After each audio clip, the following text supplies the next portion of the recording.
अस्सलाम वालेकुम जी फ्रेंड्स। आज हम एक नई सीरीज़ स्टार्ट करने लगे हैं, introduction of material science. Okay, तो इस सीरीज़ में आने वाले जो टॉपिक्स होंगे तो उनके जो लिंक्स होंगे वो आप लोगों को डिस्क्रिप्शन में मिल जाएंगे। तो आज हम मटेरियल साइंस जो है इसका इंट्रोडक्शन करने की कोशिश करेंगे।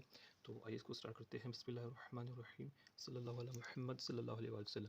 मटेरियल साइंस एंड इंजीनियरिंग भी इसका टाइटल है एक, या सिंपल वर्ड में हम इसको मटेरियल साइंस भी कहते हैं।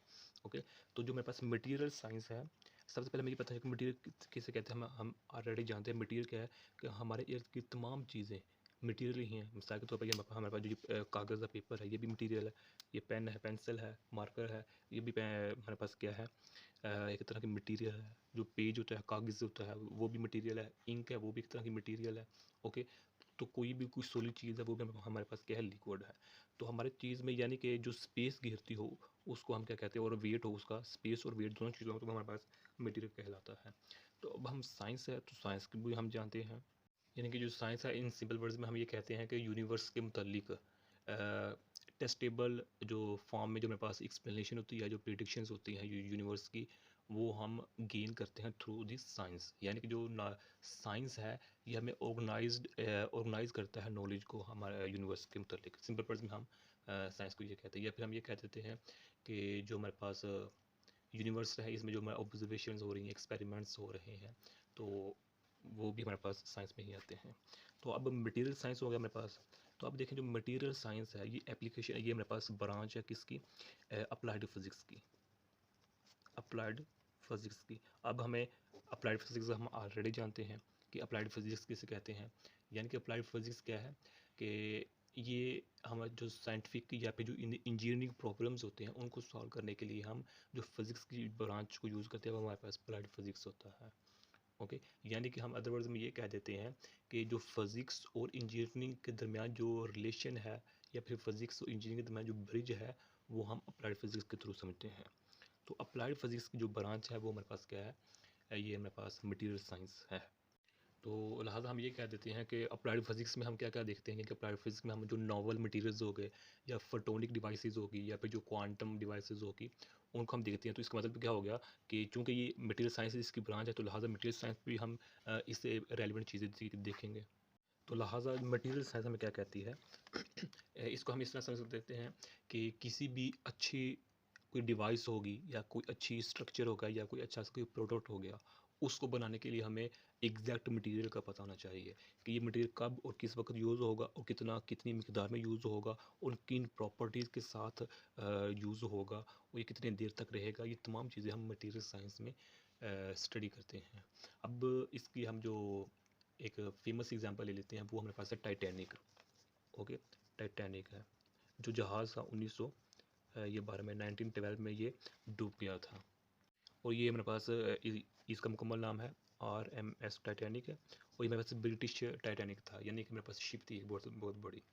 एक्चुअली ये अमेरिकन ने एक बंदा था उसने खरीदी थी, लेकिन है इसको हम ब्रिटिश टाइटैनिक कहते हैं। यानी कि बहुत बड़ी जहाज़ थी, किश्ती 1912 में ये क्या हो गई थी कि रूइंड हो गई थी, डिस्ट्रॉय हो गई थी। अब इसके पीछे काफ़ी रीजंस बताई जाती हैं कि इसमें ये ऐसा हुआ, ऐसा होना चाहिए, ऐसा हुआ, ऐसा होना। तो उन रीज़न में से एक रीज़न ये भी है कि जिस तरह के जो मटेरियल्स थे यूज़ होने चाहिए थे वो यूज़ नहीं हुए थे टाइटैनिक में।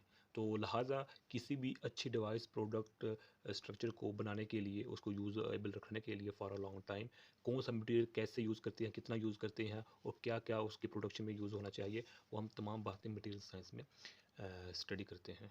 तो अभी जो हमारे पास मैंने जिस तरह एग्जांपल दी RMS टाइटैनिक, तो अब जो इसके मुतालिक पेशन गोई आ रही है कि 2023 तक जो डूबा था 1912 में, कि अब 2023 तक टाइटैनिक मुकम्मल तौर पर समुद्र में जो डूबा हुआ तबाह हो जाएगा। यानी कि इतने साल गुजरने के बावजूद भी जो टाइटैनिक स्ट्रक्चर मटेरियल उसमें यूज़ हुए थे वो अभी तक यूजेबल हैं, हालांकि पानी में हैं।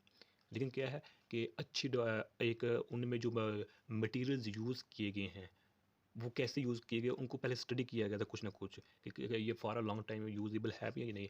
तो ये तमाम जो बातें हैं किसी भी डिवाइस को अच्छा बनाने के लिए, किसी भी ऑब्जेक्ट को अच्छा बनाने के लिए, किसी भी जो मेरे पास मटीरियल्स होते हैं उनको अच्छा बनाने के लिए, तमाम बातें हम मटीरियल साइंस में स्टडी करते हैं। सो हम ये कह सकते हैं कि मटेरियल इंजीनियरिंग, मटेरियल साइंस को हम मटेरियल इंजीनियरिंग भी कहते हैं। तो मटेरियल इंजीनियरिंग या material science shows us how to apply knowledge to make better things and to make things better. तो जो हमारे पास जो मटेरियल साइंटिस्ट हैं या जो मटेरियल इंजीनियर्स हैं वो क्या करते हैं कि वो जो केमिस्ट्री होगी, फिजिक्स होगी, मैथ्स होगी और बायोलॉजी होगी, इसको इंजीनियरिंग के साथ रिलेट करके जो हमारे पास ग्लोबल चैलेंजेस होते हैं उनका मुकाबला करते हैं, उनको से अपने यानी कि अपने अपने लिए से बनाते हैं। मिसाल के तौर पर जो हमारे पास इन्वायरमेंट एंड क्लाइमेट चेंज आ रहा है सर्दियों गर्मियों में, या फिर हमारे पास जो एडवांस मैन्युफैक्चरिंग आ रही है, या फिर जो हमारे पास रिन्यूएबल एंड सस्टेनेबल एनर्जी है, या फिर जो हमारे पास मटेरियल एफिशिएंसी है, या फिर हमारे पास जो हेल्थ केयर है, या फिर जो हमारे पास बायोटेक्नोलॉजी, या फिर हमारे पास जो एरोस्पेस एंड ट्रांसपोर्ट, या फिर हमारे पास इस तरह हम कह सकते हैं कम्युनिकेशन एंड इंफॉर्मेशन टेक्नोलॉजी। तो इस तरह के तमाम जो चैलेंजेस दुनिया में हम फेस कर रहे हैं, इनका मुकाबला करने के लिए, इनमें जो प्रॉब्लम है उनको सॉल्व करने के लिए जो मटेरियल साइंटिस्ट और जो मटेरियल इंजीनियर्स होते हैं वो केमिस्ट्री को भी यूज़ करते हैं, फिजिक्स को भी यूज़ करते हैं, मैथ्स को भी यूज़ करते हैं और बायोलॉजी भी यूज़ करते हैं, यानी कि इन तमाम सब्जेक्ट्स को यूज़ करते हैं, रिलेट करते हैं इंजीनियरिंग के साथ। तब जाकर जो प्रॉब्लम होती है हम उसको सॉल्व करते हैं, किसमें? मटेरियल साइंस में। तो अब बेसिकली जो हमारा क्लासिफिकेशन है, मटेरियल साइंस की जो क्लासिफिकेशन है या मटेरियल इंजीनियरिंग की जो क्लासिफिकेशन है वो हम 4 पार्ट्स में करते हैं। यानी कि जो पहला है वो हमारे पास क्या है? मेटल्स हैं। दूसरा हमारे पास क्या है? नॉन मेटल्स हैं। बस क्या है? नॉन मेटल्स हैं। और थर्ड पे हमारे पास आ जाता है सिरामिक्स आ जाते हैं। ये टाइप्स किसकी हैं? मटेरियल साइंस की कह लें या फिर इंजीनियरिंग मटेरियल्स की कह लें। और फोर्थ नंबर पर हमारे पास आ जाते हैं कंपोजिट्स। ये हमारे पास बेसिकली 4 टाइप्स, 4 ब्रांचेज हैं किसकी? मटेरियल साइंस की। अब देखें कि जो हमारे पास मेटल्स होते हैं, मिसाल के मेटल्स में हम क्या क्या स्टडी क्या मेटल्स किससे कहते हैं? जो इजीली जो इलेक्ट्रॉन होता है वो लूज कर देता है, उस पर पॉजिटिव चार्ज आता है, वो हमारे पास मेटल्स होते हैं। ओके, तो मेटल्स में हमारे पास क्या आ जाता है? आयरन आ जाता है, एल्यूमिनियम आ जाता है, जिंक आ जाता है। ओके, इसी तरह इससे रिलेटेड जो एलॉयज़ होते हैं, मिसाल के तौर पर जो ब्रास है या यानी कि जो हमारे पास ब्रास है और ब्रॉन्ज है, ये भी हमारे पास क्या है? मेटल्स ही हैं। ओके, तो कॉपर हो गया, सॉरी ये इसकी नहीं, बल्कि मेटल्स की जो एग्जांपल हमारे पास क्या है? आयरन है, एल्यूमिनियम है, कॉपर है, लेड है हमारे पास, और इसी तरह जिंक है। ये किसकी एग्जांपल है? मेटल्स की एग्जांपल है। तो मेटल्स को भी हम दो, इसकी भी फर्दर 2 टाइप्स हैं। एक टाइप हमारे पास क्या है? एक टाइप हमारे पास क्या है? Ferrous materials. और एक हमारे पास मेटल्स क्या है? दूसरी टाइप क्या है? नॉन फेरस मेटल्स हैं। अब हम बात करते हैं नॉन मेटल्स की। तो नॉन मेटल इसका अपोजिट है। ओके, नॉन मेटल्स में हमारे पास आ जाता है लेदर आ जाता है, रबड़ आ जाती है, प्लास्टिक आ जाता है, तो कार्बन आ जाती है। तो ये मेरे पास क्या है? नॉन मेटल है। यानी कि जो मेटल का उल्टा है, अपोजिट है, वो हमारे पास क्या जाता है? नॉन मेटल्स हैं। अब नॉन मेटल्स की भी टाइप्स हैं फर्दर। एक हमारे पास क्या है? थर्मोप्लास्टिक है, थर्मोप्लास्टिक है। दूसरी क्या है? कौन सी टाइप है? थर्मोसेट्स है, थर्मोसेट्स है, ये सेकंड टाइप है। और थर्ड क्या है? इलास्टोमर्स है, इलास्टोमर्स है। ओके है। अब जो हमारे पास थर्ड है टाइप आ जाती है मटेरियल साइंस को, हमारे पास आ जाती है सिरामिक्स। ओके, सिरामिक्स में हमारे पास क्या जाता है? मैग्नीशियम ऑक्साइड आ जाता है, कैडमियम सल्फाइड आ जाता है, जिंक ऑक्साइड आ जाता है, सिलिकॉन ऑक्साइड आ जाता है, टाइटेनियम ब्राइड आ सकता है, सिलिका आ सकता है, सीमेंट आ सकता है। तमाम एग्जांपल किसकी हैं? सिरामिक्स की है। तो अब सिरामिक्स की भी आगे फर्दर 2 टाइप्स हैं। ओके, एक हमारे पास ग्लासेस है, और जो हमारे पास सेकंड टाइप है वो हमारे पास क्या? क्रिस्टलाइन सिरामिक्स हमारे पास है। तो अब हमारे पास जो होता है फोर्थ मटेरियल साइंस की टाइप है, हमारे पास कंपोजिट है। तो जो कंपोजिट है इसमें हमारे पास क्या है? जो रेनफोर्स कंक्रीट होते हैं, रेन फोर्स्ड कंक्रीट, ये किसकी एग्जांपल है? कंपोजिट मटेरियल्स की हमारे पास एग्जांपल है। इसी तरह इसकी जो एक और एग्जांपल में कंपोजिट वुड होता है, कंपोजिट वुड। अब वुड से मिला कौन सा? मिसाल के तौर पर हमारे पास जो पॉलीवुड होते हैं। ओके, तो ये इसमें आ जाते हैं। पॉलीवुड कोई की जो एग्जांपल है वो अब आप पिक्चर में देख सकते हैं। ये जो हमारे पास फर्नीचर होता है एक तरह का, हमारे पास पॉलीवुड होता है।